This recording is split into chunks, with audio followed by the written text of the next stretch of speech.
dhageysta qisadan cajiibka ah inan dhalin yar oo dhalinteena la daa ayaa cabanayo wuxuu leeyahay waxaan ahaa inan da yar teenage ah imika soo kacay waxaan ka shaqayn jiray baabuurtan xamuulka ayaan hadba dhan u sii kaxeeyaa si aan u soo jeedo habeenkii aanan wadada uga bayrin waxaan bilaabay in aan isticmaalo xabuub inaan isticmaalo miro isoo jeediya oo hurdada iga joojiya 3 sano ayaan waday buu yiri 3 sano uu wada reerkiisu ma ogsoona dadkii isaga mas'uulka ka ahaana ma ogsoona markaa dabadeed ayaa waxa aan bilaabay 3 sano dabadeed in aan ka beec mushtaro xabuubkii xabuub fahmaysan Soomaa in aan ka beec mushtaro waxaan la saaxiibay marba hadii ganacsi meeshii yimid asxaab xabuubkan ayaa ka beec mushtara waa ashraar dadka ilaahay ka fogaaday ayaa ka beec mushtara shiyaadiin ayaan la saaxiibay oo ii geeyay xabuubkii waxay uga taliyeen ilaa talaal isku leeyahay in aan xabuubka iska dhaafo aan iibiyo oo aan isticmaalo khamriga in aan isticmaalo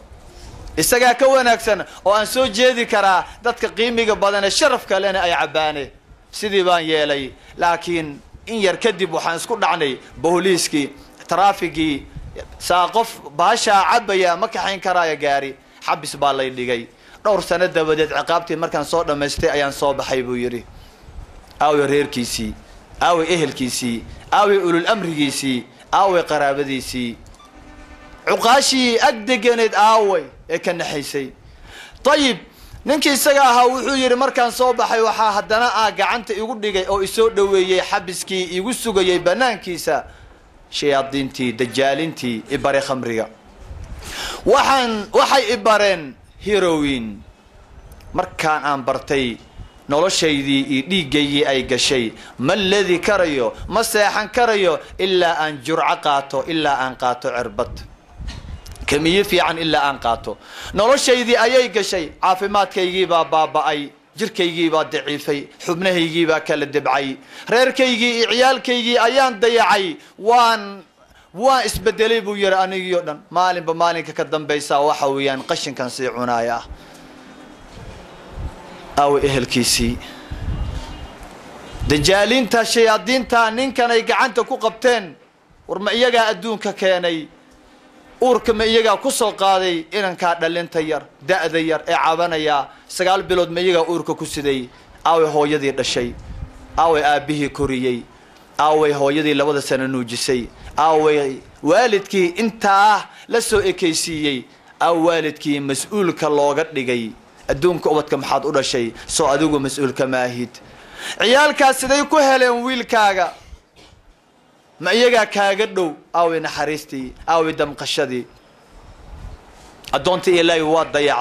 waa dayacday adoontii ilaahay mas'uuliyadaadii inan kale ayaa wuxuu leeyahay 19 sano jira lagu yaqaanay oo looga marxaati kacay dhaqan wanaag iyo xusnul khuluq هادي دقن حسلون أخيار أها أيام مدو أسبوعية وحا بدل مي دقن كيسي يا أخلاق ديسي halkii uu dhaqanka wanaagsan khuluqul husn waadna ogsoontihiin dhaqanka wanaagsan ee akhlaaqda wanaagsan qofka ku sifooba waa kuwa ugu horeeya rasuulka sallallahu alayhi wa sallam maalinka qiyaamaha in ay garab fariistaan kuwa ugu dhow oo jaarka aynu nahay qiyaamaha jannada dhexdeeda waa kuwa ugu akhlaaqda wanaagsan baa la yiri inankii sida ahaa ee malaa'ikta ahaa adduunka joogay isbuuci ayaa dhaqankiisii bedelmay oo dhaqankiisii maxaa bedelay wuxuu bilaabay mukhadaraat dad baa gacanta ku dhigay aawe hooyooyinkii aawe aabayaalkii waa maqan yihiin waxba kama ogsoona lama socdo ilmahooda mas'uuliyadii lama socdo hawl aan loo dirinna way galayaan oo way ku jiraan oo aan laga xisaabinaynin maalinka aakhiro oo aan la weydiinaynin tii la weydiin lahaana waatana oo way dayacayaan inankii maalmo kadib wuxuu يعني دبعدي ويس بدشي وحو نقضي نين عصبي نين أدك نين دقن حن نين أندلقاض لهين صبر لهين محاوعي عقلي سيبا اغتيال بو كسميي دروغة دي باسحن أقشي نينكي إساقاها مالين بي والدكي إسخلافين خلاف كنوا عادي عيالك يعني أسألك إفرع إن إسخلافان إنير محاوع إنسان باليهي عربك إلكها إسقومة أو إسقنينة واحد باتان مالها لكن محاد عي وودو القادن جري khilaaf ka yar iyo dagaalada yar iyo hadallada yar isdhaafka laakiin maanta waa kana uu u dul qaadan waayay xaaladiisa ba isbedeshay waxaana ugu wacan mukhadaraadkan aabihi wiilkii ku yar qayliye uu iska seexday wiilku wuxuu u maleeyaa wiilkii hore laakiin wiilka waxa weeyaan shaydaan yar buu ku soo baxay wal ciyaadu billah cunugii dulqaad ma laha hadalladii yara ayaa qalbigiisa ku dhacay dhimbil daba ayay ku noqdeen saa aqliga dulqaadka ma laha markaasuu faas soo qaatay odagana waa iska seexday hadba intuu canaantu iska seexan jiray laakiin maanta waa ka cunugii xaaladii hore kuma sugnaa faas buu soo qaatay odagoo jiifo qoorta gooyay aabihi buu dilay saddex ciyaal oo yaryara oo meesha jooguu fiiriyay malaha sidaan anigu u maleeyay qisada markaan akhrinayay ciyaal ahaanba ulama muuqdaan iyo insaan ahaan maxaa wacay dareenkii wax lagu fikiri lahaa wax wanaagsan ku tusi lahaa ninkan waa maqan yahay isagaa daday waa nimcadii ilaahayna siiyey saddexdii walaalihi ahaana wuu dili wiliba wuu jarjaray hilibkoodii wuu iska tagay markii arrinkii la baaray oo ciidamada amnigu ay baareen ayaa waxay ogaadeen in ay ka dambeysay mukhadaraad badan oo wiilku isticmaalayay